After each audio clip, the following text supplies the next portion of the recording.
The following program is paid for by Lifespan Wealth Management, providing financial advice since 1993. At Lifespan Wealth Management, the main thing they do is provide retirement planning and advice and manage their clients' investment accounts. If you're looking for a financial advisor, contact their office at 478-922-8100 to set up your complimentary consultation. Lifespan Wealth Management has offices in Macon and Warner Robins for your convenience, and you can learn more about them by visiting their website at retirerelax.com. While you're on the site, visit the special report section, which provides great financial education information on many different topics. You can also sign up to receive their digital feeds, which are short videos providing great information relevant to retirement, investing, and matters that affect your money. They also offer seminars to the community at no cost. If you're looking for a guest speaker for your church or civic organization, give them a call to discuss the topics you would like them to cover. Again, their contact number is 478-922-8100. Now, from the Macon studio of News Talk 940 WMAC, it's time for Your Money with Sherry Goss, Randy Goss, Jonathan Eisner, and Corey Albrecht. Good morning, everybody. Good morning. Good morning. So believe it or not, it's already cherry blossom season, and the festival in Macon is starting on March 20th with some pink food and drinks that night. Then over the weekend, there will be a wiener dog race, which is very fun to watch, the bed race, and more. The parade will be on the 22nd at 3 p.m. downtown, and on March 28th and 29th, there will be the food truck frenzy downtown, along with a massive market of 50 vendors who make everything from furniture and jewelry to ice cream. I have a feeling there's going to be a lot of people going this year because we're seeing more and more traffic downtown every month. No, I mean, every weekend it seems like the parking spots are getting they're full. So which is great. Yeah, we really enjoy visiting art galleries on the first Friday of every month, and most of the time you can actually meet the artists whose work is on the walls. And you can start at the Macon Arts Alliance, which is on 486 First Street, which is at the corner of Poplar and First Street, and then you can walk down the sidewalk to the 567 Center, which is at 456 First Street, and then down the block to Sheridan Studios at 586 Poplar. And if you want to do something very different called duck pin bowling, you need to make a reservation. And you are bowling with a ball that does not have any finger holes in it, and you don't have to rent shoes or anything. Just check it out the next time you're downtown. It's right next to Barefoot Tavern. You can order drinks and meals while you bowl. And I think, correct me if I'm wrong, guys, because you guys have been, you can only do it by reservation. You can't just show up and... Well, if there's a lane open, you can just walk in. Okay, but gotcha. The last couple of times I've been by there, it's been packed. It's what, 6 lanes? It's not like it's the biggest. 6, right? Okay. Yeah. So probably... They're about half the size of a normal... Bowling lane, yeah. So probably safest to put in a reservation if you plan on going. If you want to know what's going on every month, you can email info@newtownmacon.com and ask to be added to their email list of events. All right, so on to a little bit of market news. Inflation held steady in February, but what comes next? Now that the U.S. is fighting a war in Iran, that's on everybody's mind. Consumer prices rose 2.4% in February from a year earlier. That compared with a 2.4% in January and was even with what economists surveyed by the Wall Street Journal had expected. Core prices, which include volatile food and energy items, rose 2.5%, 2.5% from a year earlier, which was also in line with expectations. Before the launch of the U.S.-Israeli war with Iran on February 28th, Wednesday's inflation report would have been a key reading, shaping expectations for Federal Reserve policy in the months ahead. It's been transformed by the conflict into something more like a baseline, though, the reading against which economists will measure whatever the war does to prices in the months ahead. On to insurance, you could be paying an extra $2,000 for home insurance every year because of this financial baggage, and here's how to fix it. Insurers use credit reports to calculate a credit-based insurance score to predict how likely someone is to file a claim, which helps set home and auto premiums. Your credit score follows you everywhere. Where you apply for a loan, a credit card, an apartment, or even a job, it's often the first measure of your financial reliability. Having a credit score of roughly 630 or lower can add nearly $2,000 a year to the cost of homeowners insurance over what someone with a higher credit score would pay. According to an August report from the Consumer Federation of America, that's about $166 in extra monthly costs just for having a low credit score. A 630 credit score is generally considered to be fair score, which is better than poor but worse than good. As insurance costs climb nationwide, credit scores are also a major factor influencing how much drivers pay for car insurance. Many insurers use credit information to determine the price of both home and auto coverage, meaning a lower score can inflate these bills, which are some of the largest in a household budget. A recent YouGov MarketWatch survey found the insurance cost ranked among the most pressing affordability concerns for Americans. The cost for homeowners insurance has ballooned so much that people in some areas can't afford to pay their mortgages. Those costs could grow another 16% over the next 2 years, according to Realtor.com. Meanwhile, soaring car insurance costs have led some drivers to skip coverage altogether. At a time when many Americans say affordability is a major challenge, improving your credit score could help reduce some of those costs. And insurance use accounts and payments information contained within credit reports to assess how financially responsible someone is. This information is then used to calculate the credit-based insurance score. That is essentially a prediction of the likelihood that a policyholder will have an insurance loss or file a claim.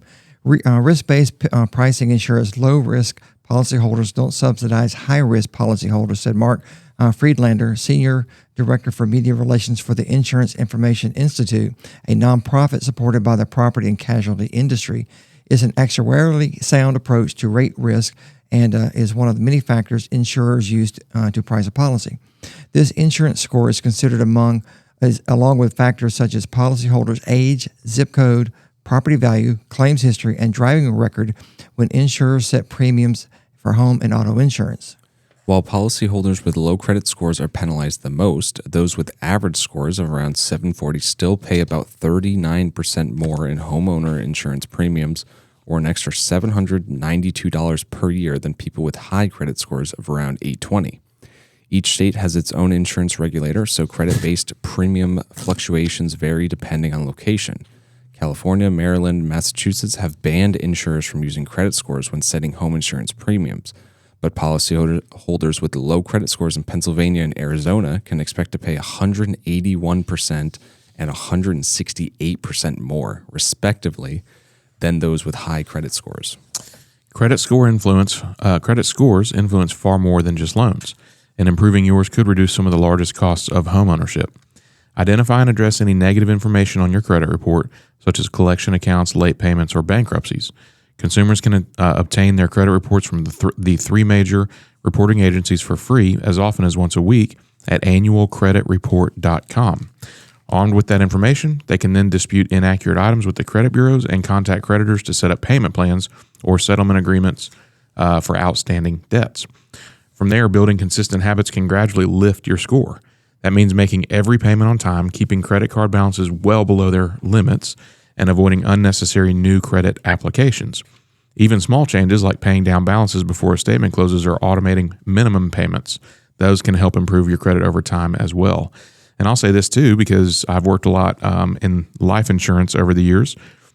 They've gotten now to a point where poor credit can affect the application of life insurance. Wow. And so a few years ago, I was helping a friend. He needed some coverage, perfectly healthy, and ends up getting knocked down 2 or 3 health tiers, and they said it was because of his credit.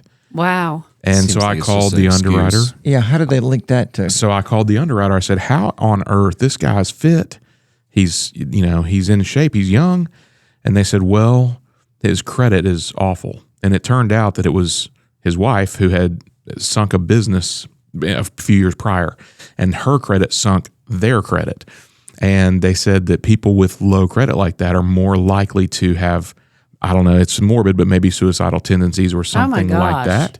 And so it knocks them down even in life insurance if you have poor credit. So it's not just affecting these types of policies, homeowners and auto and things like that. It's affecting all kinds of insurance.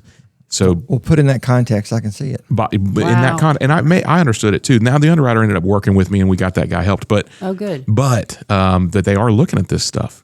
And so It's really important. it's very important. Bottom line is if you can stay out of that poor category, your life in general is just going to be a lot better, a lot easier, I think. And if you have young kids who are just getting started, you need to tell them about this. Yes. And have them go in and look at their credit and help them build their credit score.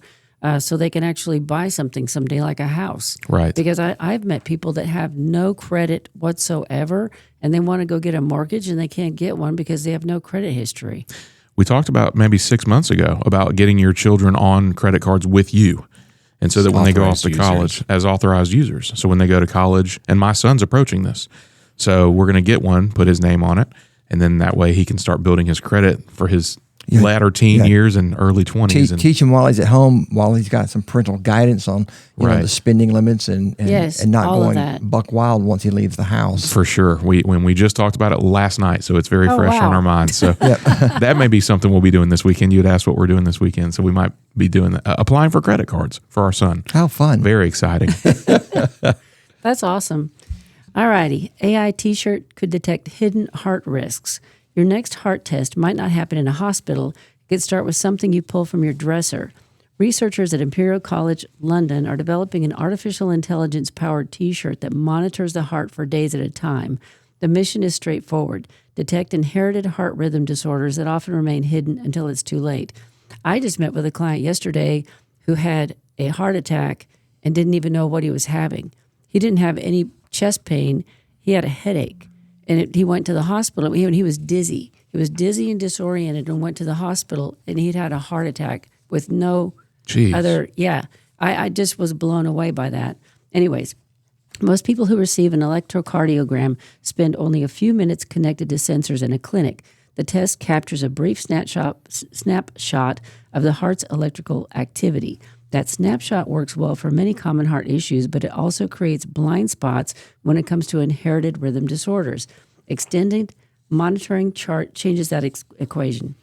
When doctors review days or weeks of heart rhythm data, they gain context. Subtle irregularities become visible. Patterns emerge. Risks that once slipped through the cracks can come into focus. This is really kind of fascinating. The shirt uses a soft sportswear style fabric with up to 50 ECG style sensors woven into the material. You can wear it under everyday clothing. You can sleep in it. You can wash it and put it back on.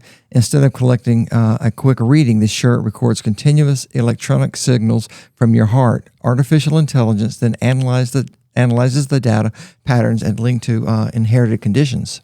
Inherited heart conditions often run silently through generations. In the United States, millions of people live with congenital or inherited heart disorders that can increase the risk of sudden cardiac death. Since 1999, sudden cardiac death rates have risen among adults ages 25 to 44, a troubling trend for otherwise healthy young people. Some experience breathlessness or fainting during routine activities. Others have no symptoms at all. A normal heart test on a single day may not reveal any underlying rhythm disorder. For families, that certainly can weigh heavily. So when is this shirt going to come out, Sherry? So researchers estimate the technology may reach clinical practice within 5 years, but before that happens, it must undergo rigorous trials and regulatory review. I know this wasn't 100% about your money, but it could be life-changing and possibly put you on a notice of a problem that could kill you or put you in the hospital, and that could affect your money. And I just met with a client this week that had no symptoms that he had had a heart attack. Yep, that's crazy. None. I mean, it was wild. But anyways. Now let's talk about why you can't save money and how to overcome common obstacles. Do you ever feel like saving money is a losing battle no matter how hard you try? You might put a small amount aside, but something always seems to come up that takes it away. Many factors, from unexpected expenses to poor budgeting habits, can derail the goal of building a savings cushion. If you're often wondering, why can't I save money? Chances are you're struggling with one or more common obstacles. Understanding these key issues are how to address them may significantly improve your ability to save. There are 6 primary reasons that contribute to saving struggles. Breaking down the barriers to saving money starts with understanding the specific factors at play. Here are 6 key factors that contribute to saving struggles and tips to help you overcome them. Yep. Number 1, high expenses versus high expenses versus your income. When your living costs like rent, utilities, and groceries consume a large portion of your income, there's little left for savings. This roadblock is often referred to as income expense disparity, and it's commonly caused by issues such as high cost of living, which is when living in an expensive city or neighborhood can significantly increase your monthly expenses. Rent, groceries, and other essentials tend to cost more in these areas. Next, lifestyle inflation. As we earn more, we often increase our spending proportionally. A phenomenon known as lifestyle inflation, or I've always called it lifestyle creep. Yep. Instead of saving the extra income, it's common for individuals to spend it on luxury items, dining out, or other non-essentials. Next is fixed expenses. When fixed costs, like rent or mortgage payments, take up a significant portion of the budget, it's harder to prioritize saving. And lastly is unexpected increases. Sudden hikes in utility bills, transportation costs, or healthcare expenses may throw off your budget, leaving less room for savings. Yep. And then there's a lack of a structured budget. While the thought of creating and following a budget may seem restrictive, it is one of the best ways to ensure funds are allocated to everything that matters for you, including a savings goal. Even better, with a budget in place, you may spend within a predetermined parameter without feeling guilty. A budget simply provides a clear plan for allocating income. At the same time, it helps you monitor spending, sets priorities, and avoids unnecessary debt. And if you are dedicated to the budgeting process, it will be that good devil that sits on your shoulder and quietly whispers to you not to overspend when you have sudden urges. Reviewing your budget for excess spending can also help you uncover additional opportunities to increase your savings. Next, an emergency fund serves as a financial safety net, providing funds to cover unexpected expenses such as medical bills, car repairs, or a sudden job loss. Without this cushion, financial emergencies can limit your ability to save and may lead to high-interest debt, further disrupting your financial plan. Prioritizing an emergency fund may significantly enhance your financial stability, and even small regular contributions to a savings account can build up over time. Consider building an emergency fund first before moving on to other savings goals. Once you've saved an equivalent of 3 to 6 months' worth of mandatory expenses, the financial cushion may eliminate the need to withdraw from other savings accounts. 4. Lack of clearly defined goals. Without specific savings goals, it's easy to lose motivation. Without clear targets, it's harder to prioritize saving over spending, leading to inconsistent results and missed opportunities to build a strong financial foundation. Whether you're saving for a down payment on a home, building an emergency fund, or planning for retirement, having specific objectives can make it easier to track progress and stay committed. Defining goals also allows you to create a realistic savings plan, including breaking down larger goals into manageable steps. Yep. And number 5 is relying too much on credit cards. While credit cards offer convenience and flexibility, they can lead to high interest debt if not managed carefully. When used to cover regular expenses or unexpected costs, credit cards can quickly accumulate balances that are difficult to pay off, reducing the amount of available savings. Using credit cards for everyday purchases may create a false sense of financial security. It is easy to overspend when you don't see the immediate impact on your bank account. And this can lead to a debt cycle or a cycle of debt where monthly payments go towards interest rather than paying down principal. In turn, this makes it even harder to save. So I recently met with a couple that wants to retire, and they had over $10,000 in credit card debt, plus 2 car loans, plus a mortgage. I'm seeing this a lot, and I don't understand it as the interest rates on credit card debt is extremely high. You have got to pay that debt off as fast as possible. You know, if you've got the income to cover it, that's one thing. I mean, but if you don't, you're setting yourself up for failure. Right. Yeah. And they were close to retirement age. Yeah. On top of it. So I don't know what's going on with that. We even have, and there's more later in the show, we have a little bit on doing even low interest, reallocating debt into low interest, and that doesn't always save you either. That's right. Yes. Because if you're just If you kicking don't the change can it. down the... That's right. If you don't change your habits. Exactly. Yes. So high student loan payments. The burden of student loan debt can prove overwhelming, making it difficult to focus on savings goals. For many, student loan payments may make up a significant portion of monthly budgets, often becoming the second largest payment obligation after housing. Since this is a mandatory expense, finding ways to effectively manage student loan payments is critical. Refinancing student loans or exploring income-driven prepayment plans may make it easier to balance other financial responsibilities. Yep. And understanding the barriers to saving money is an important first step. But knowing how to overcome them is where the real progress begins. The following strategies may help you tackle these obstacles. Boosting your savings requires a two-pronged approach.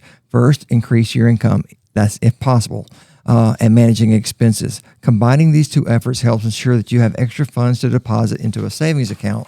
You know, there's side hustles such as freelance work or part-time jobs that can provide additional revenue streams. Directing these extra earnings towards savings will help you reach your savings goals faster. And then there's passive income strategies such as investing in stocks or rental properties or creating digital products This might also generate an ongoing revenue. By diversifying income sources, you can increase financial stability and steadily progress towards your financial goals. Yep. And then cutting down on non-essential expenses. Cutting down on non-essential expenses can free up significant amounts of money that may otherwise be redirected towards saving. Start by reviewing monthly expenses and identifying areas where you can make cuts, such as dining out, entertainment, and subscription services. Simple changes like cooking at home, enjoying free or low-cost entertainment options, and canceling unused subscriptions can add up over time. Practice being mindful of your spending and prioritizing savings goals. So, developing long-term habits for financial success, establishing and maintaining a few simple habits may help you make progress toward your savings goals. Review and adjust your spending regularly to keep within your income. So, something that we used to do every January is we would track every dollar we spent on like a piece of paper. We'd walk in the house, and anything we spent that day, whether it was putting gas in the car, buying groceries, picking up a prescription, Every dime was tracked. And we would look at it and go, okay, is this right? I mean, do we need to cut back somewhere? What do we need to change? Writing it down physically is really important because it registers in your brain better and it makes sense when you're looking at it. So doing these apps and all this stuff, I just don't think that works as well at all as writing it on a tablet. Anyways, so create and stick to a budget that allocates funds for all essential expenses and savings goals. Set up automatic transfers to your savings account to ensure consistent contributions without having to think about it. Another thing you should do is periodically assess and adjust your financial goals to stay on track and motivated. Limit credit card use. Use credit cards responsibly to avoid accumulating high-interest debt. Increase financial literacy. Continuously educate yourself about personal finance to make informed decisions. Yep, and you need to plan for the future. You need to set long-term financial goals, such as a retirement savings account, and work steadily towards them. You need to avoid impulse purchases. Implement a waiting period before making non-essential purchases to ensure they align with your budgets and your long-term goals.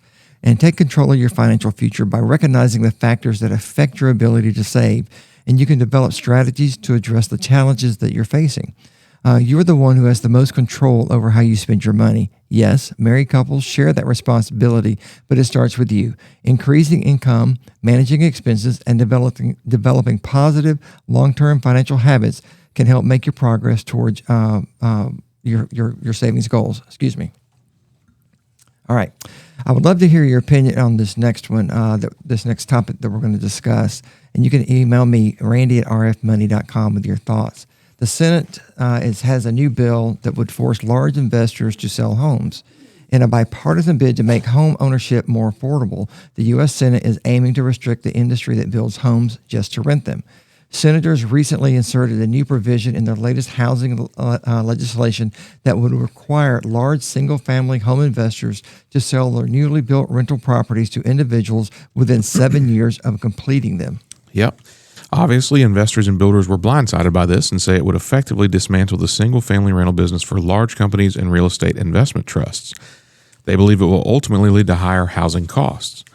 Last week, trade groups across the industry sent letters to the White House and lawmakers opposing the new 7-year sale proposal. By contrast, some groups, such as the National Association of Realtors, which represents real estate agents, have come out in support of the Senate's latest housing package. The Senate is expected to vote on the bill as soon as this week. The White House previously sent Congress a proposed addition to the Senate's housing bill to ban large institutional investors from buying existing homes, which would end the practice of deep-pocketed investors competing with traditional home buyers. But that proposal expected build-to-rent that construct new homes for the purpose of renting them out, either on their own or by selling the homes to the institutional investors. Now, the Senate's latest provision takes aim at the build-to-rent industry by making it difficult for these companies to secure financing. Investors would be reluctant to fund new rentals that they would own for a few years before having to sell them off. Yeah, don't you think that the unintended consequences of this would be forced evictions of the tenants in those rental homes if they cannot afford to buy the properties themselves? I mean, so that is a possibility. Proponents see this as a way to boost housing supply and make homeownership more accessible to the average American. However, a report from the John Burns Research and Consulting said the new provision would make housing affordability worse by reducing new supply, leading to higher rents and home prices. This is not a done deal by any stretch, but both houses are drafting their own proposals. The House has already passed its own housing bill, but has not included language restricting investor investments. If the two chambers resolve their differences and President Trump signs a bill into law, it would be Congress's first piece of major housing legislation in decades. Currently, President Trump supports the Senate's new housing bill, even with the 7-year sale provision. Wall Street's presence in the housing market exploded after the subprime mortgage crisis. Firms have invested billions of dollars and own hundreds of thousands of single-family homes throughout the U.S., even though institutional investors have never owned more than a tiny slice of the overall housing market. But in several cities, investors hold a significant share of homes. During the pandemic housing boom, investors accounted for more than 20% of all home sales in some hot markets. Congressional Republicans have been initially resistant to the ban, viewing it as an assault on their free market ideology. But the Senate Banking Committee added to the ban into the chamber's bipartisan housing package.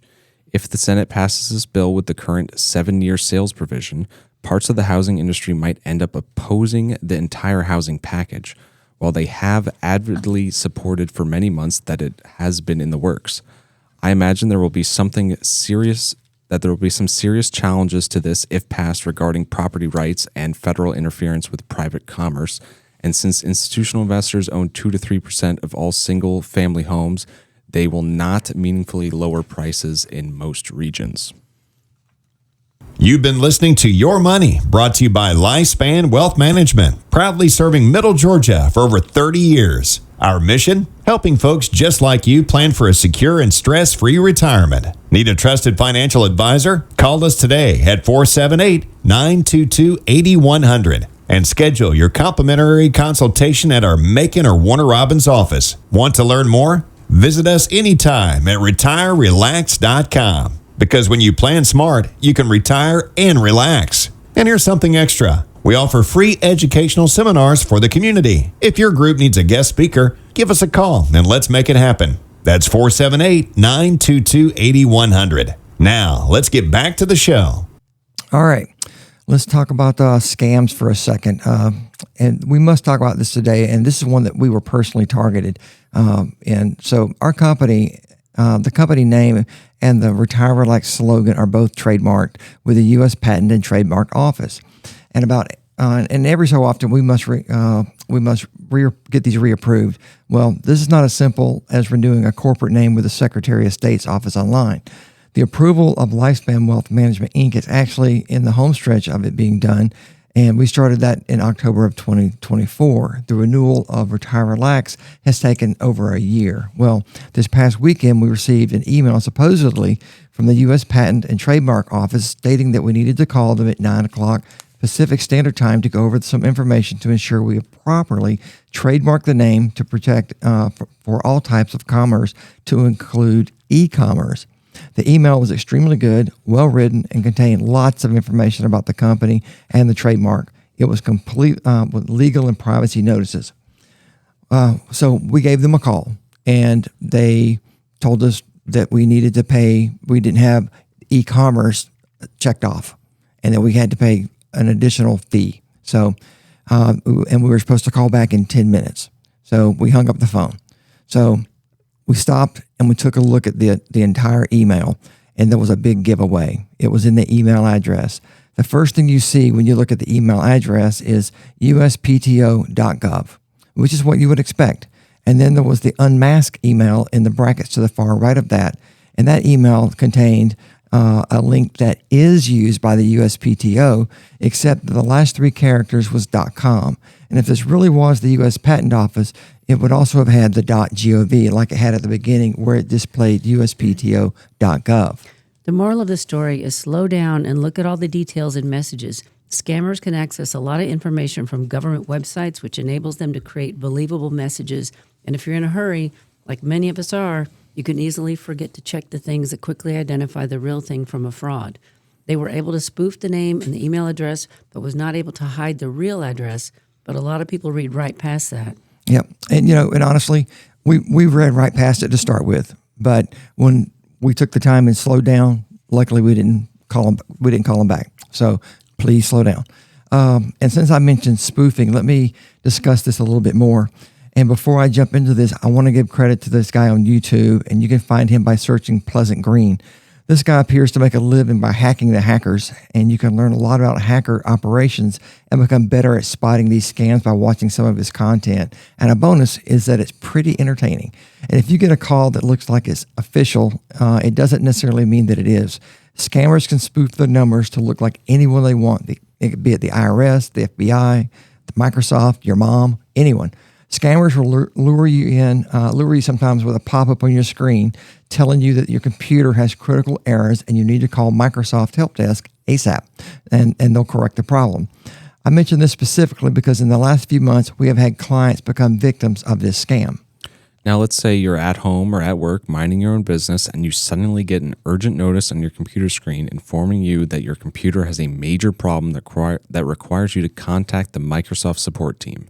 When you call the number, they will tell you that they need to connect you to the Microsoft Secure server, and it all sounds official. They will then have you download either AnyDesk or UltraViewer. They tell you this is so that they can troubleshoot the problem, but in reality, it is just giving them access to your computer system. These programs have nothing to do with any Microsoft program. Once you give them the ID number from one of these programs, they can control your computer. Basically, they own it. And then they proceed to run a bunch of command prompts and inform you that your system has been infiltrated by hackers, and it is highly likely that your banking information has been compromised. They will have you find your bank's phone number online. Then the scammer will tell you that they will have the banking institution call you so you can ensure your bank accounts have not been hacked and your money is safe. Very nice of them, right? Then one of the scammer's coworkers will call you using the bank's real phone number, pretending to be the bank, spoofing the number you pulled up on the web just minutes before. So when it rings on your cell phone, it will appear to be coming from the bank. Yep. Scammers are able to do this because they're using voice over internet protocol, or VoIP, which converts telephone calls to a digital signal. Then the calls go out through a PBR, or a private branch exchange. The PBR is a service that configures internal phone lines within an organization. And by tweaking the code, you can display outgoing numbers as anything you want. And there is software that can be added to the system that makes it really easy for anyone to do in just seconds. So if you get one of these messages on your screen, close out all your work and reboot your system and clear the cookies and run your antivirus software and change your system password. For incoming phone calls that have been spoofed, you may not be able to tell right away that it's not real. So be extremely careful about responding to any request for personal identifiable information. Don't answer calls from unknown numbers, and if you answer such calls, hang up immediately. And if you do answer a phone call and the caller or the recording asks you to hit a button to stop getting calls, you should just hang up. Scammers often use this trick to identify potential targets. Yep. Another thing I would suggest is not respond to any questions, especially those that can be answered with yes or no. And never give out personal information such as account numbers, social security numbers, mother's maiden names, passwords, or any other identifying information in response to unexpected calls, or if you are at all suspicious of these calls. As we said last week, AI needs less than 3 seconds of your voice to create a realistic fake. Yeah. And if you get an inquiry from someone who says they represent a company or a government agency, hang up and call the phone number on your account statement, in the phone book, or on the company or government agency's website to verify the authenticity of the request. You'll usually get a written statement in the mail before you get a phone call from a legitimate source, particularly if the caller is asked for payment. If you're being pressured for information or to act immediately, hang up and call the company back on a published number. Talk to your phone company about call blocking tools and check into apps that you can download to your mobile device. The FCC allows phone companies to block robocalls by default based on reasonable analytics. More information about robocall blocking is available at fcc.gov/robocalls. Remember to check your voicemail periodically to make sure you aren't missing important calls and to clear out any spam calls that might fill your voice box full to capacity. Yep. And one last thing. There's a surefire way to know if you're calling a scammer, say this, pretending to be from the IRS or Microsoft. I don't think you're ever going to get a live person to answer the phone call at Microsoft or the IRS on the first ring. If they do, it is probably a scammer. That's a very good point. So, a little lighthearted interjection. Sherry, in your part, you had mentioned look it up in the phone book. I just saw a Digital phone book. right. I just saw a post from a friend on Facebook recently where they had come across a discarded phone book. Oh, and, wow. And in the road of all places. And Talk about the ultimate roadkill. yeah, right. And so her son, who's 10, said, "Mommy, what's that?" And she said, "Oh, that's a phone book." And he goes, "What's a phone book?" And she said, "Well, it's a book that has everybody's phone numbers in it." And the kid was just absolutely baffled. Like, why would they print a book with thousands of pages with people's? It's just a complete foreign concept. And I just thought it was hilarious. I just want to know how the book got in the middle of the road. Well, it was all, the post also, the picture had the phone book and a pair of slippers in the middle of the road. So I'm not sure exactly how that happened. There was a UFO in here somewhere. There was, and they were using our phone book, which was dated, I'm sure. But it was just funny that the kid had why would they ever do that? Why would they waste thousands of pieces of paper? And then why would these people throw it in the middle of the road with their slippers too, on top of that? That's funny. On to new AI features in your phone and even glasses. Sherry recently shared an article about the new AI features that have come to the iPhone 15 Pro and 16 Pro, and I actually have a 16 Pro. Now, I didn't intentionally get the Pro, but when I ordered my phone, I thought the Pro was the bigger display, and the Pro, I got that mixed up with the 16 Plus. Anyway, I didn't even know about half the features that came with my phone until I started reading this article. The 15 and 16 Pro have an enhanced Apple Intelligence experience and provides an optimized AI experience from picture editing to video recording to even advanced autocorrect and rewriting abilities for texts. All right. And then there's the AI glasses. One of the leading AI glasses is from Meta Ray. And these can give you live translations of up to 4 languages: English, Spanish, French, and Italian. But they're already working on additional languages. Right now, someone can speak to you in one of those 4 languages, and you'll hear the translation speech in your ears. You can also record and take pictures with the glasses, which have 3 to 4 hour charge duration. But another cool aspect of the glasses is that the carrying case doubles as a charger, and this case carries about a 35-hour total charge before you need to recharge the case. Now, this would be significantly less if we were continuously using video feature, but think of the possibilities now. Where this now think about the possibilities now and where this technology might be in a year or two. I should have mentioned this to my clients yesterday that are going to Italy. That would have been fun for them to try. Anyways, the thing that surprised me was the cost. When I went with Randy to look at buying a pair of Ray-Bans, they were $200, and that was for just a regular pair of glasses. You can get a pair of Gen 1 AI Ray-Bans for $300 or a pair of Gen 2 for $380. When you compare that to the cost of regular ones, the difference is incredible. You either are paying way too much for the regular ones or way too little for the ones that come with a camera and AI. Just think of the possibilities of where this could be in 5 years. Yeah, no doubt. What I'm more interested in are the newest Ray-Bans that just released the Meta X Ray-Ban display. These have a screen in the lens that can show real-time captions for the translations of what's being said instead of talking into your ear. They can also translate anything that you look at in the same languages, or you can ask the glasses to take a picture and send it to your phone to be translated via the app. These glasses also come with a wristband that you can use as the controller for the glasses. Apparently, it uses the electric pulses in your arm to control the glasses, so you can make movements with your arm outside of the view of the glasses and it will control them. An example would be to make a tapping motion with your finger to play music or a scrolling motion to scroll through your texts. This model will run you between $1,000 and $1,300. So now, Sherry, we're getting up into There we go. That's the pair that Randy needs to get for you, the $1,300 one. She'll take them back.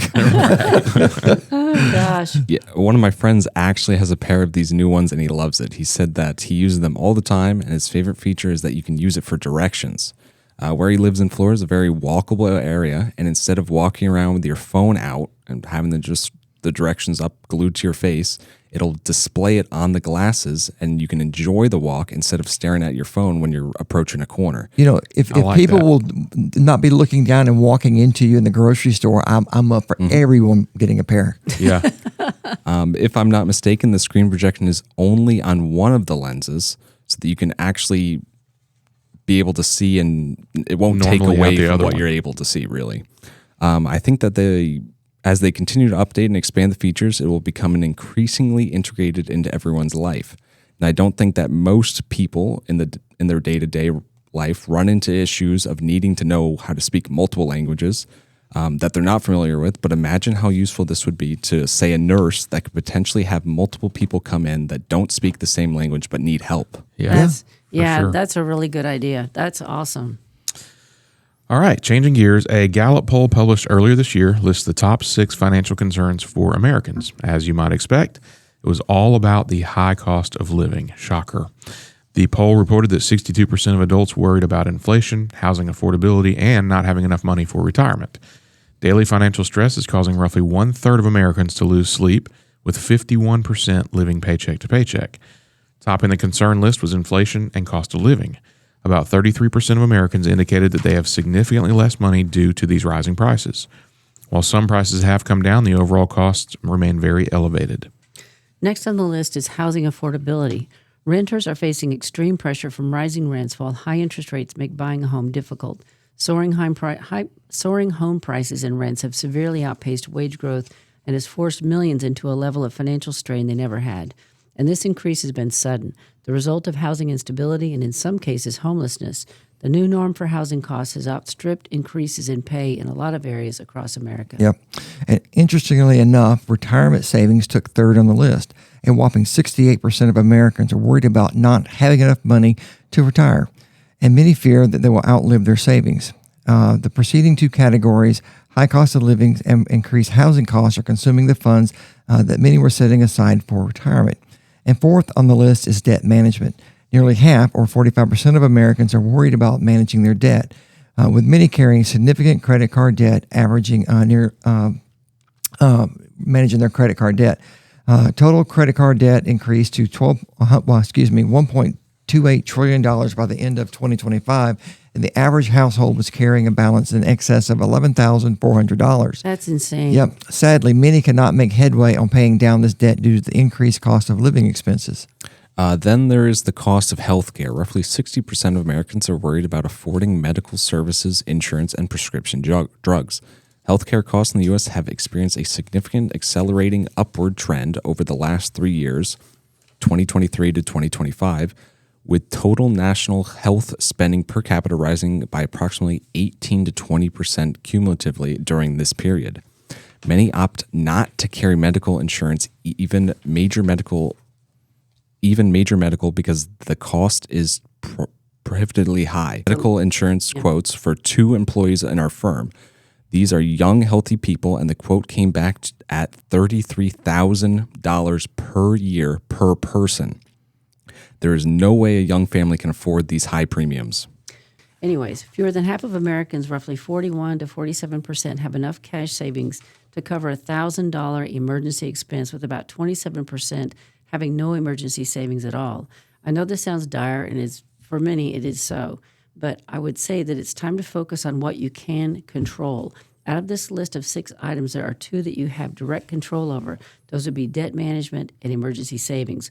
When money worries feel overwhelming, taking control of your finances through budgeting can significantly ease your stress. Said in a more direct way, stop stressing and start budgeting to regain focus on your finances. We frequently emphasize that if you are feeling stressed about money, it is likely a sign that you need to reevaluate your budget and financial allocations. One of the first things we would recommend you do is to complete an audit of your spending. Catalog every expense, write every expenditure down for at least 30 days. Then review this document, and maybe you can find areas that could be trimmed. Cutting off the table for a little while can really save you cable. Cutting off the cable. We talk about this a lot. Yep. So unused subscriptions, or they all add up. But cable and the channels that you can add onto cable, that can really add up too. After you do this, we would encourage you to perform a goals audit. Memorize your financial goals. Write them down and post them somewhere you can see them every day. Then consider how you might pair up your goals to boost your savings motivation. Yep. For example, I'm going to cut out meals during the workday and then take my lunch instead. After the savings I generate from this simple change, I'm going to the savings I generate from this simple change will be used to fund my non-existent emergency savings account. When you track your spending for 30 days, it is a good time to assess what you can save and what you should save. When we are feeling stressed about finances, we may convince ourselves that all of our current spending is more of a priority than our savings. So start by doing a comprehensive review of your budget. How much money comes in each month? How much goes out? And where does it go? You may find that you already have more money coming in than going out. If you don't find a monthly surplus, that indicates that you may need to go through your spending and decide where you can spend less. I recommend giving yourself a bit of a reality check by calculating how much you need to save each month to achieve your goal in the time you want to. It's especially eye-opening to calculate how saving more or less money each month can affect your ability to retire. Remember, it's okay if you cannot save as much in this season of your life as you'd like. That happens to everyone. But by saving what you can now and coming back to this practice when your circumstances change, you can still make serious progress towards your goals. Once you've decided what you are saving for and how much you're going to save, make your commitment as easy as possible by automating the process. If you have to decide every month to take money out of your checking and put it into your IRA or savings, the chances are that it won't happen at some point. There will always be a reason not to save. You'll forget, put it off, or maybe decide that this is 1 month for a treat instead. This is a no-judgment zone. We're only human after all. However, research suggests that automated savings can help people save more than they otherwise would. So taking the extra time to automate your savings now can help you stick with your plan for months or years to come. Yep, we will all struggle to save at some point or another, like Sherry's saying, but the steps above can help you get yourself recommitted to saving when you'd rather call it quits. Stop worrying about the items that are out of your control. Take ownership of the ones that are in your control, and we believe you'll be less stressed and start making meaningful progress in your savings goals. Yep, but remember, it is important to build up that emergency savings account first. Being able to weather a financial hardship can keep you out of a debilitating debt loop. Remember, savings and investment is a mindset, and getting rid of debt is key. Get that under control, and you can achieve more than you ever thought possible. Now, we often talk about the strategy of tracking your spending over on paper for a month to give yourself a baseline, and we've done it a couple times just in this show. The process of seeing your expenses build up in front of you versus behind the scenes is eye-opening. There recently was a story of someone who put the concept to practice, and it changed their life, and I wanted to bring it to you because it might motivate someone struggling with debt. A recent post on Reddit's r/poverty finance, a user wrote, and I quote, "5 years ago, I was living paycheck to paycheck, making $9 an hour at a gas station. I had $200 to my name, was behind on rent, and lived off dollar store ramen and whatever was marked down at the grocery store. Credit was shot, no savings, and I felt completely stuck. The turning point wasn't some dramatic moment. It was realizing I needed to start somewhere, anywhere. I began tracking every single penny I spent using a notebook." The Post chronicles a journey from gas station clerk to warehouse supervisor through relentless expense tracking, job hopping, and refusing to let spending increase after each raise. The story reflects how millions of Americans are living right now in smothering debt. About 27% of adults said they're either just getting by or finding it difficult to get by, according to the Federal Reserve's latest household survey. Among lower-income households, 43% struggled to pay their monthly bills in 2024, up from 38% the year before. The Reddit user's turning point was a $2 spiral notebook. Seeing $4 here and $6 on energy drinks and snacks, they said it was eye-opening, and they cut out everything non-essential. Yeah, many people don't realize how much they're spending on non-essentials. For example, when researchers ask Americans how much they spend on subscriptions, people guess about $86 a month. The real amount, though, $219 a month, which is a $133 gap between perception and reality, and that's every month. The fix doesn't require sophisticated budgeting apps. Writing down every purchase for 30 days forces a confrontation with spending patterns that feels invisible in the moment. Small purchases, a coffee here, a convenience store run there, all these expenses add up to large costs over time. Yep. This post emphasized chasing raises and switching employers rather than waiting for annual increases, and the data supports this approach. Workers who stayed put in their jobs had their wages grow at a 3.8% annual rate in 2025 over the year before, according to the Federal Reserve Bank wage growth tracker. Those who switched jobs gained 4.6%, almost a percentage point higher. But in today's low-fire, low-hire environment, be careful. The strategy is to treat every role as a stepping stone. Building skills, develop your accomplishments, and periodically apply for positions that pay more. Loyalty to an employer rarely pays as well as loyalty to your own income and growth. That was evident during COVID. But like I said earlier, be careful and have the other job in hand before making the switch. A hard part about getting your budget and savings in order is to not ramp up your spending with each raise or promotion. Lifestyle inflation is why higher earners often feel just as broke as when they made less. Each raise gets absorbed by a nicer apartment, a new car payment, or a subscription creep. The Reddit post's approach was to keep living like they made $9 an hour and to bank the difference. Whether you adopt the exact discipline or a softer version, putting raises towards savings rather than spending is what separates people who build wealth from people who just earn more to spend it. For anyone carrying balances, there are two main strategies experts suggest. The snowball method tackles the smallest balance first, regardless of interest rate. You pay minimums on everything else and throw extra cash at the smallest debt. The psychological win from eliminating accounts keeps you motivated. The avalanche method goes after the highest interest rate first, which is what I'd recommend. This saves the most money mathematically and usually finishes faster. Paying off a $5,000 credit card at 22% annual percentage rate before a $3,000 card that has a 15% rate can save you over $1,000 in interest. Yep. The bottom line, viral money stories are satisfying because they offer a clear arc. A person with little money does the hard stuff and gets results. Reality is messier. Luck, timing, and circumstances vary wildly, but the core strategies actually hold up. Track every dollar for 30 days to find spending you didn't know actually existed. Apply for better paying roles instead of waiting for raises that may not ever come. When income grows, resist the pull to upgrade everything immediately. None of it is glamorous, but the math does work. Yeah, really, people really need to seriously look at this and pay off their debt. I'm seeing people who want to retire in 3 years and they have $10,000 of credit card debt, 2 car payments, and a mortgage. I mean, I need to look this up because I believe that since we got married, I think the amount of debt that's allowed for people to have has increased dramatically because of what I'm seeing. I don't understand it.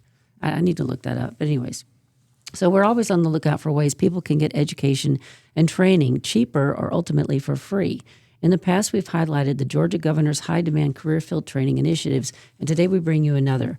BlackRock just announced a $100 million initiative to expand economic opportunity and power the next generation of America's skilled workers. It's no secret. The U.S. faces historic demand for new and modernized infrastructure, and we have a shortfall of skilled trades such as electricians, HVAC technicians, plumbers, and iron workers. BlackRock's Future Builders Initiative will help address urgent labor needs by connecting workers to skilled trades training, supporting them through completion and licensure. Yeah, initiatives like this can be life-changing for people. These skills pay well and can help move a person to the next tier of financial security and empower people to save and prepare for retirement, which is core to BlackRock's mission. Over the next decade, employment in the U.S. infrastructure-related skills trade is projected to grow by more than 5%, outpacing the national average of 3%, representing hundreds of thousands of net new jobs. Matching the pace of demand for these skilled workers is essential to enabling the next phase of economic growth. According to their press release, BlackRock's Future Business Builders Initiative will deploy $100 million in grant capital to nonprofit and workforce development partners across multiple states over the next 5 years, reaching 50,000 workers. But that does not tell me where I could take advantage of this opportunity. But with a little digging, we were able to find that colleges in the Technical College System of Georgia, TCSG, were going to be able to access the funding to include Central Georgia Technical College, Warner Robins, Oconee Fall Line Technical College, Sanderville, Georgia, Central Georgia Technical College, also in Warner Robins, Georgia. The CTCS has 88 colleges under their umbrella, and all of this will give access to these funds if they offer the courses that are targeted by the BlackRock initiative. I think it's fantastic. Randy, you want to tease this one for next week, or do we want to go into it at all? No. We can take this time to remind people that you have. Well, yeah, I'll tell you what. If this is, yeah, we can. The IRS has new, what do you call it? Tax refunds? Let's not tease it. It's too big. It's too much content. It's too much content. So we're going to talk about the IRS. We'll talk about that next week. But as I've done for several weeks now, I'll take this time to remind people that we've got about 4 weeks left to fund IRAs and Roth IRAs Oh, for very good. 2025. And so you can, if you're up 50 or under, or sorry, if you're under 50, you can do $7,000 for 2025. If you're 50 or older, you can do $8,000. And interestingly enough, the number that they raised the limit to this year is $8,600 for, what a weird number. Yes. Weird. What a weird number, but I'll take any increase we can get. So that's it from us, guys. Everybody, thank you to all of our listeners, and everybody have a fantastic weekend. We'll see you at Cherry Blossom. Thanks for listening to Your Money, produced by Lifespan Wealth Management. As financial advisors, the main thing they do is provide retirement planning and advice and manage their clients' investment accounts. If you're looking for a financial advisor, please contact their office at 478-922-8100 to set up your complimentary consultation. You can learn more about them by visiting their website, retirerelax.com. And if you have a question or a topic that you would like them to cover in next week's broadcast, you can email Randy at rfmoney.com. They look forward to connecting with you next week. Have a great weekend, everyone.